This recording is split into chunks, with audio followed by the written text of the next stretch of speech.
नमस्कार दोस्तों, आज है 1 फरवरी 2025 और आज की वीडियो में total 18 most important current affair पे हम चर्चा करने वाले हैं। देखिए, पिछले 2 दिन क्लासेस इसलिए बंद थी क्योंकि मैं कुंभ मेले वाले जाम में फंसा हुआ था और इसीलिए शायद क्लासेस आपकी नहीं हो पाई। क्योंकि देखिए ट्रैफिक इतना लंबा है, लगभग 40 किलोमीटर का लंबा जाम था और किसी भी तरीके से मैं जो है बहुत मुश्किल से कल पहुँच पाया। वो भी समय ख़त्म हो चुका था क्लास का, क्योंकि थका हुआ था, मैं सो गया। तो चलिए, कोई दिक्कत नहीं है, आपके जितने छूटे करंट अफेयर मैं सब जो है कवर करा दूंगा। तो चलिए शुरू करते हैं आज के वीडियो को। देखिए, आज का पहला प्रश्न है कि विश्व उपेक्षित उष्णकटिबंधीय रोग दिवस कब मनाया जाता है। तो देखिए, हर साल हम 30 जनवरी को मनाते हैं विश्व उपेक्षित उष्णकटिबंधीय रोग दिवस। और देखिए, इस दिवस को अंग्रेजी में कहते हैं world neglected tropical disease day. ठीक है। और देखिए, इस साल जो विश्व उपेक्षित उष्णकटिबंधीय रोग दिवस था, इस दिवस की थीम है एकजुट हों, कार्य करें और एनटीडीएस को समाप्त करें। और ये एक प्रेरणादायक संदेश है जो कि इन रोगों के खिलाफ सामूहिक प्रयासों और प्रभावी रणनीतियों पर बल देता है। और ये थीम गिनी बिसाऊ के राष्ट्रपति उमरो मिसोको एम्बालो से प्रेरित है, जिन्होंने टिकाऊ वित्त पोषण और वैश्विक सहयोग की आवश्यकता पर जोर दिया था। और दूसरा प्रश्न है कि भारतीय अंतरिक्ष अनुसंधान संगठन ने किस स्थान से अपना 100वां mission NVS-02 navigation satellite launch किया। तो देखिए, ये प्लेस आपका है श्रीहरिकोटा। तो आंध्र प्रदेश में स्थित है श्रीहरिकोटा, जहां से अभी हाल ही में इसरो ने अपना 100वां मिशन, जिसका नाम है NVS-2 नेविगेशन सैटेलाइट लॉन्च किया है। देखिए, यहाँ पे मैं पॉइंट वाइज 6 पॉइंट आपको बताऊंगा, जिससे 6 प्रश्न एग्जाम में पूछे जाएंगे। पहला ये कि इसरो का 100वां मिशन जो है ये कहाँ से लॉन्च किया गया। तो श्रीहरिकोटा से लॉन्च किया गया। और इसरो के 100वें मिशन के दौरान किस सैटेलाइट को लॉन्च किया गया था। तो इस सैटेलाइट का नाम क्या है, NVS-02 नेविगेशन सैटेलाइट। ठीक है। और सबसे खास बात, तारीख आप याद रखिएगा, 29 जनवरी 2025 को इसरो ने अपना 100वां मिशन लॉन्च किया। और कहाँ से लॉन्च किया, इसको लॉन्च किया गया सतीश धवन अंतरिक्ष केंद्र श्रीहरिकोटा। और किस रॉकेट के द्वारा, ये रॉकेट का नाम था GSLV F-15, यानी कि भूस्थैतिक उपग्रह प्रक्षेपण यान 15। और इसका जो पेलोड था, पेलोड मतलब जिस सैटेलाइट को आप भेज रहे हैं, इसका नाम क्या था, NVS-02 नेविगेशन सैटेलाइट। इसको नोट कर लीजिएगा। और इसने इस सैटेलाइट को किस कक्षा में इसरो ने स्थापित किया, जियो सिंक्रोनस ट्रांसफर ऑर्बिट। और इसका महत्व क्या है, क्योंकि ये श्रीहरिकोटा से लॉन्च किया गया 100वां मिशन है इसरो का, तो इसलिए इम्पोर्टेंट है। देखिए, इसरो जो है जितने भी सैटेलाइट लॉन्च किया करता है, उससे संबंधित सारे प्रश्न एग्जाम में पूछे जाते हैं। तो ये 6 पॉइंट याद रखेंगे, आपके 6 प्रश्न जो है कवर हो जाएंगे। तीसरा प्रश्न है कि सोनी ग्रुप कार ने किसे अपना नया CEO नियुक्त किया है। तो देखिए, सोनी जो है ये एक जापानीज कंपनी है, जिसके नए चीफ एग्जीक्यूटिव ऑफिसर बन गए हैं टोटोकी हिरोकी टोटोकी। यहाँ पे फोटो इनकी दिख रही है, याद रखिएगा, ये सोनू ग्रुप कॉरपोरेशन के नए चीफ एग्जीक्यूटिव ऑफिसर बन गए हैं। और ये इस पद पर जो आप हैं, पद पर जो है केनिचिरो योशिदा की जगह लेंगे, जो कि जो आपका सोनी ग्रुप कॉरपोरेशन है, इसके बोर्ड के अध्यक्ष बने रहेंगे। अगला है कि हाल ही में किस राज्य ने नियंत्रित भांग की खेती के लिए एक पायलट अध्ययन को मंजूरी दी। देखिए, भांग के कई सारे महत्व हैं, इससे मेडिसिन भी बनते हैं और भांग का लोग नशे के लिए उपयोग करते हैं। और भगवान भोलेनाथ जो है इनका प्रिय एक तरीके से खाद्य पदार्थ कहा जाए तो ये भांग है, उनको भांग चढ़ाया जाता है। तो भांग की खेती के लिए एक पायलट अध्ययन को हिमाचल प्रदेश की सरकार ने हाल ही में मंजूरी दी है।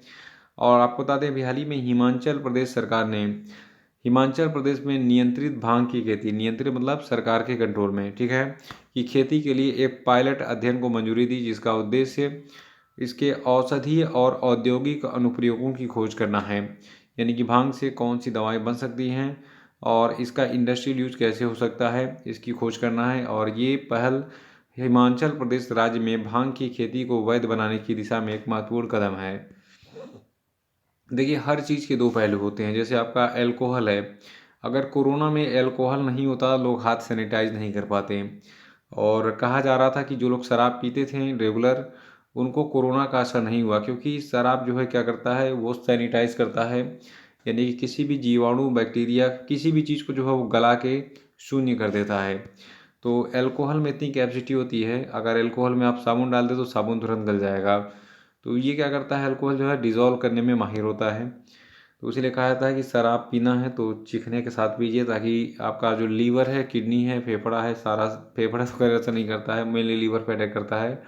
और जो आंत होती है इंटेस्टाइन, उस पर, क्योंकि आंत में ही जाता है शराब एब्जॉर्ब होने के लिए।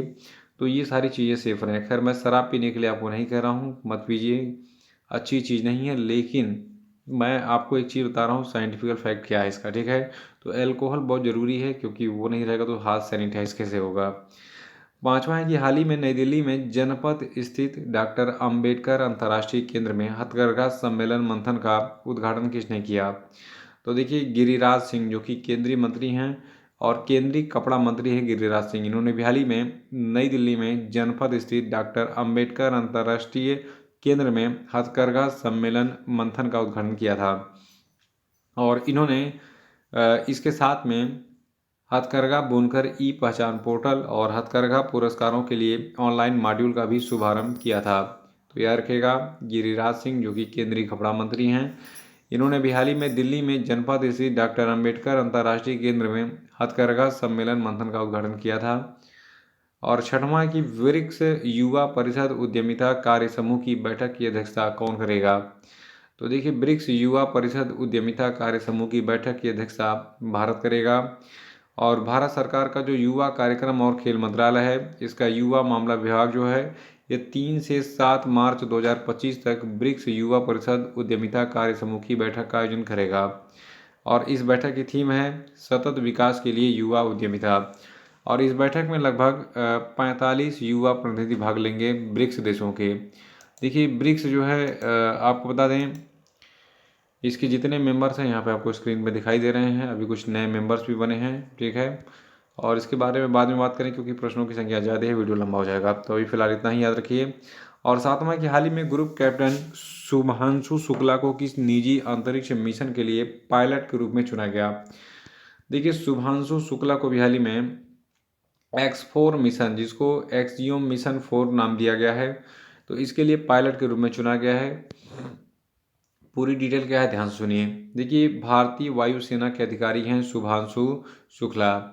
इनको जो है इसरो अंतरिक्ष यात्री कैप्टन ग्रुप, मतलब और ये इसरो के यात्री कैप्टन ग्रुप भी हैं शुभांशु शुक्ला।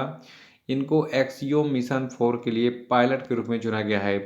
देखिए नासा ने 30 जनवरी 2025 को इस चयन की घोषणा की, जिससे शुक्ला एक निजी मिशन पर अंतर्राष्ट्रीय अंतरिक्ष स्टेशन की यात्रा करने वाले पहले भारतीय अंतरिक्ष यात्री बन गए हैं। और आठवां प्रश्न है, किस देश की अमेलिया केर को ICC women's cricketer of the year 2024 चुना गया। तो देखिए ये देश आपका न्यूजीलैंड है, यानी कि न्यूजीलैंड की खिलाड़ी हैं अमेलिया केर, और इनको ICC women's cricketer of the year चुना गया है। नोट कर लीजिएगा, मोस्ट इंपॉर्टेंट प्रश्न है। देखिए अमेलिया केर जो है, इन्होंने 18 T20 मैचों में 387 रन और 29 विकेट, जबकि 9 वनडे में 264 रन और 14 विकेट हासिल किए। और ये पुरस्कार जीतने वाली ये न्यूजीलैंड की पहली महिला क्रिकेटर बन गई हैं। और नौवां कि हाल ही में निधन हुए ग्रेग बेल किस देश के प्रसिद्ध लॉन्ग जंपर थे। तो देखिए जो ग्रेग बेल हैं, ये यूनाइटेड स्टेट ऑफ अमेरिका के प्रसिद्ध लॉन्ग जंपर थे।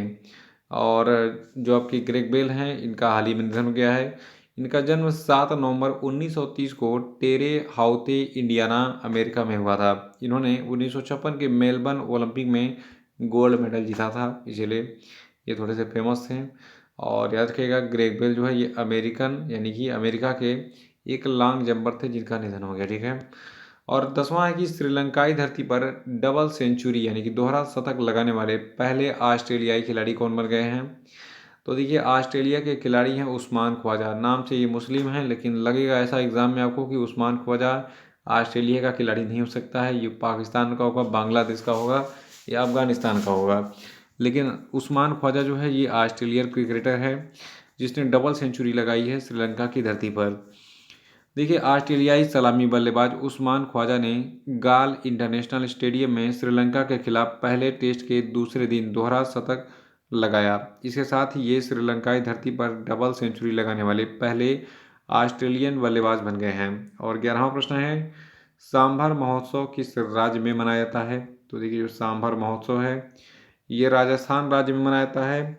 और आपको बता दें सांभर महोत्सव जो कि सांस्कृतिक रोमांच और विरासत का एक जीवंत उत्सव है, ये 24 जनवरी 2025 को राजस्थान के प्रसिद्ध सांभर झील में उद्घाटित हुआ। देखिए सांभर झील खारे पानी की झील है और इससे नमक भी बनता है। इसका नमक बहुत ही प्योर, बहुत ही मस्त, बहुत ही अच्छी क्वालिटी का होता है और फरवरी मार्च के महीने में इसमें नमक का उत्पादन किया जाता है सांभर झील में।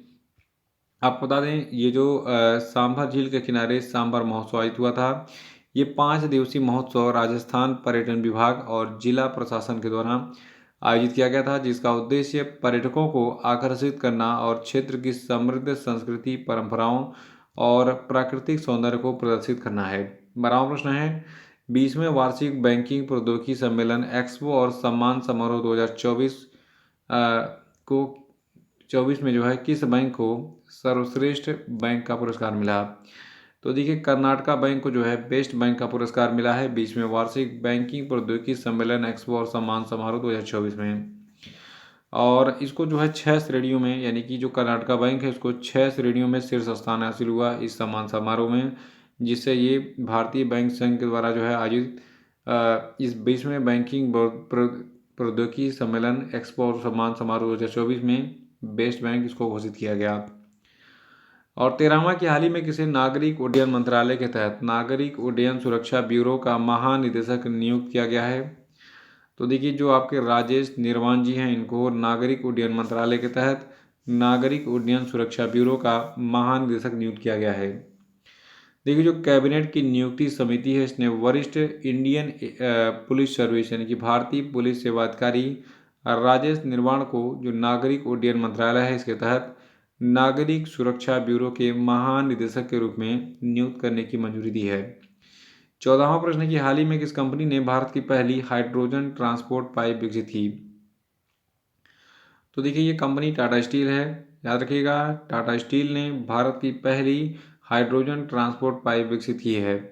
देखिए जो टाटा स्टील है इसने 100% गैसीय हाइड्रोजन के परिवहन के लिए हाइड्रोजन कंप्लायंट पाइप विकसित करने वाली ये पहली भारतीय कंपनी बनकर भारत के स्वच्छ ऊर्जा संक्रमण और राष्ट्रीय हाइड्रोजन मिशन में योगदान दिया है। और अगला प्रश्न है कि किस राज्य ने सुभद्रा योजना शुरू की है? तो देखिए योजनाएं बहुत इंपॉर्टेंट होती हैं और सुभद्रा योजना इसमें बहुत प्रमुख योजना है महिलाओं के लिए, जिसको ओडिशा सरकार ने शुरू किया है। आइए इस योजना के बारे में डिटेल में जानते हैं। देखिए ओडिशा सरकार के महिला एवं बाल विकास विभाग के द्वारा शुरू की गई सुभद्रा योजना ओडिशा की महिलाओं के जीवन को बदल रही है। कैसे बदल रही है? क्योंकि इस योजना का उद्देश्य महिलाओं को वित्तीय सहायता, डिजिटल साक्षरता और सामाजिक सुरक्षा योजनाओं तक पहुंच प्रदान करके उन्हें सशक्त बना रही है। 16वां कि हाल ही में किस कंपनी ने बीम क्वाइन नाम का ब्लॉकचेन संचालित डिजिटल मुद्रा पेश किया? तो देखिए जो Birla institute of management technology है इसने बीम क्वाइन नाम का एक ब्लॉकचेन संचालित डिजिटल मुद्रा पेश किया है। बहुत बड़ी बात है। देखिए जो Birla institute of management and technology है इसने बीम क्वाइन नाम का जो ये ब्लॉकचेन संचालित डिजिटल मुद्रा पेश किया है।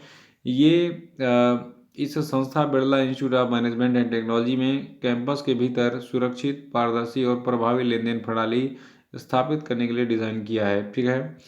और 17वां कि शहीद दिवस कब मनाते हैं? तो देखिए शहीद दिवस को हम मनाते हैं 30 जनवरी को, क्योंकि 30 जनवरी को गांधी जी की हत्या हो गई थी 1948 में। ठीक है। तो याद रखिएगा शहीद दिवस जिसे शहीद दिवस के रूप में जाना जाता है, हर साल 30 जनवरी को मनाया जाता है। ये दिन 1948 में महात्मा गांधी की दुखद हत्या की याद में मनाया जाता है, जब वे दिल्ली की बिरला भवन में एक प्रार्थना सभा के लिए जा रहे थे। 18वां है हाल ही में ललिता कट्ट का निधन हो गया। ये किस क्षेत्र से जुड़ी हुई थी? तो देखिए ललिता कट्ट जो है ये एक मूर्तिकार थी और इनका भी हाल ही में निधन हो गया। देखिए भारत की जो ये मूर्तिकार ललिता कट्ट थी ये 76 वर्ष की थी और ये विशाल मूर्तियों और सूक्ष्म ब्रश के लिए जानी जाती थी और कांच यानी कि कांसा, पत्थर और टेराकोटा जैसी विभिन्न सामग्रियों पर ये काम करती थी। तो इसी के साथ आज का वीडियो समाप्त होता है। जय हिंद।